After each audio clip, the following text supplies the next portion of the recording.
merupakan salah satu mazhab daripada 4 mazhab yang terkenal dari dulu sehinggalah sekarang. Sesuai dengan nama mazhab Hanafi, ia dikarang oleh Nu'man bin Sabit yang lebih dikenali dengan gelaran Imam Abu Hanifah. Beliau dilahirkan di Kufah, Iraq pada 80 Hijrah. Beliau merupakan salah seorang ahli fiqh yang berdarah keturunan Parsi yang menetap di Iraq. Beliau mendapatkan ilmu-ilmu beliau dengan bergurukan Hamad bin Abi Sulaiman. Pada satu ketika telah terjadi satu keadaan di mana keadaan itu memaksa Imam Abu Hanifah untuk berijtihad menggunakan akalnya. Hal ini demikian kerana ramai umat Islam yang keliru dengan hukum hakam agama yang tidak dijelaskan ketentuannya di dalam Al-Quran ataupun hadis. Oleh yang demikian, terciptalah mazhab Imam Hanafi bagi merungkaikan segala kekeliruan yang terjadi pada ketika itu. Mazhab Hanafi merupakan mazhab yang terkenal pada ketika itu. Perkataan mazhab berasal dari bahasa Arab yang bermaksud jalan yang dilalui atau dilewati. Kebanyakan ulama Islam berpendapat bahawa mazhab merupakan salah satu metod yang digunakan pakai dalam penelitian hukum hakam Islam selepas Al-Quran dan hadis. Setelah melalui pelbagai pemikiran dan penelitian yang dalam, barulah ia diiktiraf dan seterusnya dijadikan pedoman. Imam Abu Hanifah sangat berhati-hati dalam menerima apa-apa nas yang diragukan kedudukannya. Tindakan beliau ini bertujuan untuk memelihara nas-nas tersebut daripada berlakunya penyelewengan dan seterusnya mengelakkan diri beliau dan juga orang lain daripada mengemukakan hukum yang tidak bertepatan dengan syariat Islam. Imam Abu Hanifah merupakan seorang ulama yang sentiasa melakukan ijtihad berasaskan metod al-ra'in.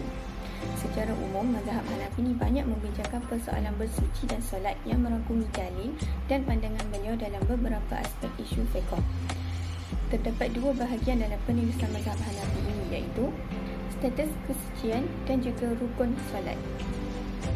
Al-Quran, Sunnah serta fatwa sahabat adalah komponen yang tidak asing lagi bagi semua ulama yang ingin mengeluarkan atau menjelaskan sesuatu hukum yang tidak jelas dan tidak pernah terjadi sebelum ini.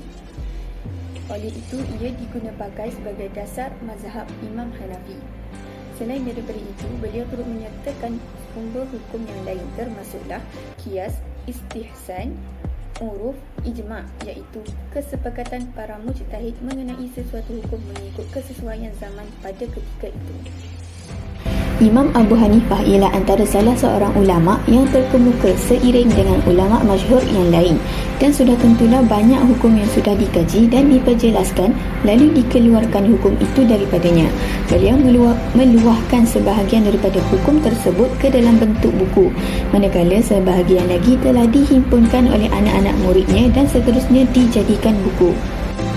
Antara penyusun yang amat berjasa yang telah menyusun kemas pendapat dan fatwa Imam Abu Hanifah ialah Muhammad bin Hasan Al-Syaibani, murid yang amat tekun dan gigih dalam membukukan fatwa Imam Hanafi. Kitab Al-Ziyadah adalah merupakan salah sebuah kitab susunannya. Manakala Abu Yusuf pula ialah salah seorang Qadi Al-Qudah, ketua Mahkamah Agung ketika zaman Khalifah Harun Al-Rashid. Mazhab Hanafi dapat tersebar luas disebabkan oleh pengaruh pangkat besarnya itu. Kitab terkenal yang telah disusun olehnya yang berjudul Ikhtilaf Ibnu Abi Layla.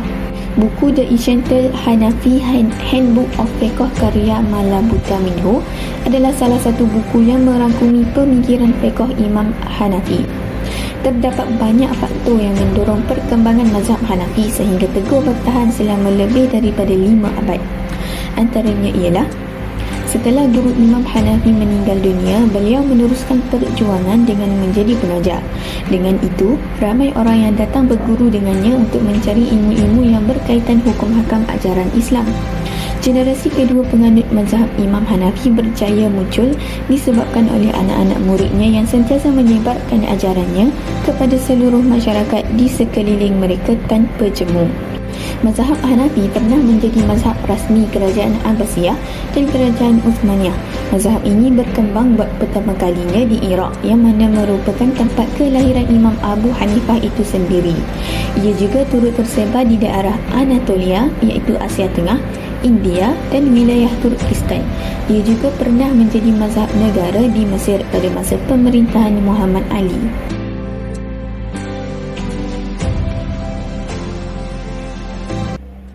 Mazhab Syafi'i Maliki dan Hanbali mengeluarkan pendapat yang berbeza tentang status kesucian air yang berukuran 2 kolah atau kurang dari 2 kolah yang secara tidak sengaja bercampur dengan najis.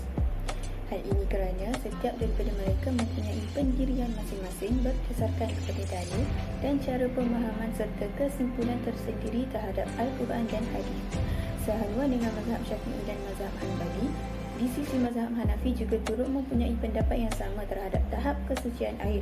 Contohnya, apabila air yang sedikit bercampur dengan najis secara tidak sengaja, walaupun sifat air itu iaitu warna, rasa dan bau itu tidak berubah sama sekali, ia tetap dikira najis dan tidak boleh bersuci dengannya. Jika najis itu jatuh ke dalam air yang banyak, tetapi selagi mana najis itu tidak mengubah salah satu sifat air seperti yang disebutkan, ianya tidak memberikan apa-apa kesan atau menjejaskan kesucian air tersebut. Walau bagaimanapun, mazhab Hanafi tidak semu dengan pendapat mazhab Syafi'i dan Hanbali dari segi penentuan kadar air yang sedikit dan banyak. Di sisi mazhab Hanafi, Imam Abu Hanifah berpendirian bahawa air itu dikira banyak jika air di sudut yang lain tidak bergerak atau terjejas apabila air di sudut satu bahagian itu digerakkan.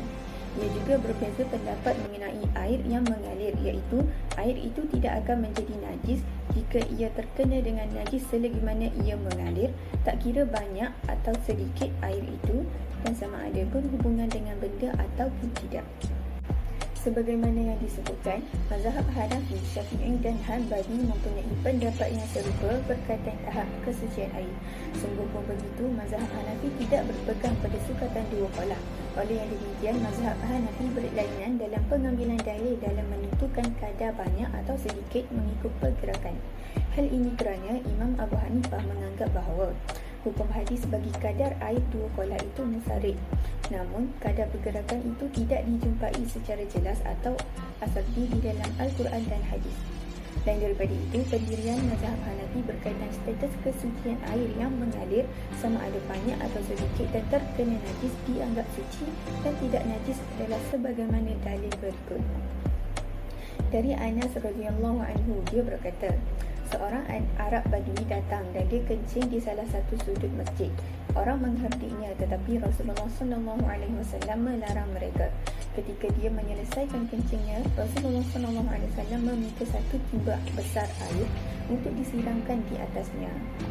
Perbuatan Rasulullah SAW menyiram air kencing itu hanya dengan setimba besar air membuktikan bahawa air yang mengalir tersebut apabila bertembung dengan najis, ia mensucikannya.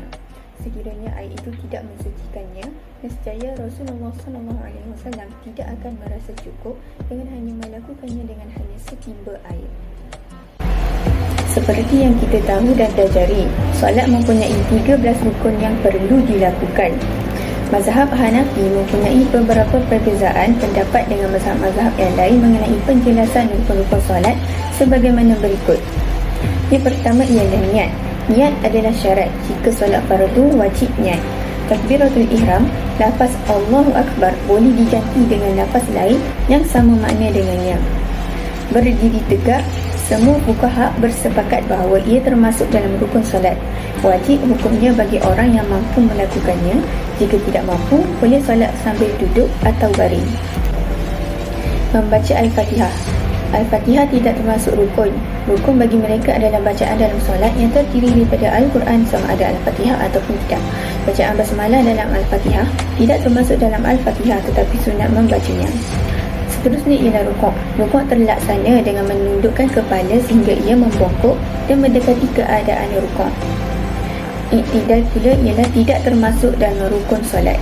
Sujud mensyaratkan penggabungan hidung dengan dahi. Ketinggian yang dapat membatalkan sujud adalah lebih daripada setengah hasta atau 22/1 cm kecuali pada tempat yang sangat sempit sehingga terpaksa sujud di atas orang lain yang sedang solat di hadapannya. Kadar sujud pula jika tidak dapat sujud di atas bumi atau seumpamanya bersama imam kerana kesesakan orang ramai, maka boleh sujud di mana-mana sahaja. Duduk antara dua sujud, ia tidak termasuk dalam rukun solat, tetapi ia adalah sunat yang ringan. Namun ada ulama'nya mengatakan bahawa ia wajib, iaitu sunat muakkad.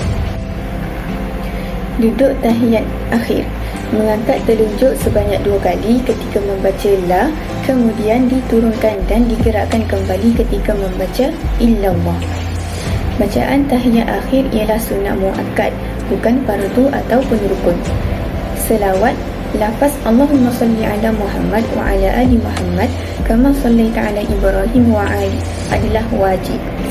Salam bukan fardu atau rukun, tetapi hanya wajib, iaitu sunat muakkad. Yang terakhir ialah tertib. Tertib bukanlah rukun tetapi syarat sahnya solat. Kesimpulannya, walaupun setiap mazhab mempunyai perbezaan dalam menyatakan atau menjelaskan sesuatu hukum, tetapi ia tidak bermaksud mazhab lain salah dan hanya satu mazhab saja yang betul. Para ulama juga mengiktiraf keempat-empat mazhab sebagai mazhab-mazhab yang begitu tinggi nilainya dan telah digunakan pakai sebagai panduan hukum di beberapa negara mengikut mazhab tertentu, termasuklah mazhab Hanafi. Tetapi ia tidak bermaksud kita boleh sesuka hati mencampur adukkan setiap mazhab dalam kehidupan sehari-hari. Kita seharusnya hanya menggunakan satu mazhab sahaja mengikut kemaslahatan diri dan juga tempat tinggal masing-masing. Setiap perbezaan antara mazhab mempunyai kegunaan dan keistimewaannya tersendiri mengikut tempat. Oleh itu, kita hendaklah mempelajari serta mendalami tentang mazhab-mazhab yang ada di muka bumi ini agar tahu dan dapat membezakan setiap mazhab dengan betul. Dengan itu, kita dapat mengelakkan aib atau timbulnya fitnah akibat perbezaan mazhab di tempat yang lain.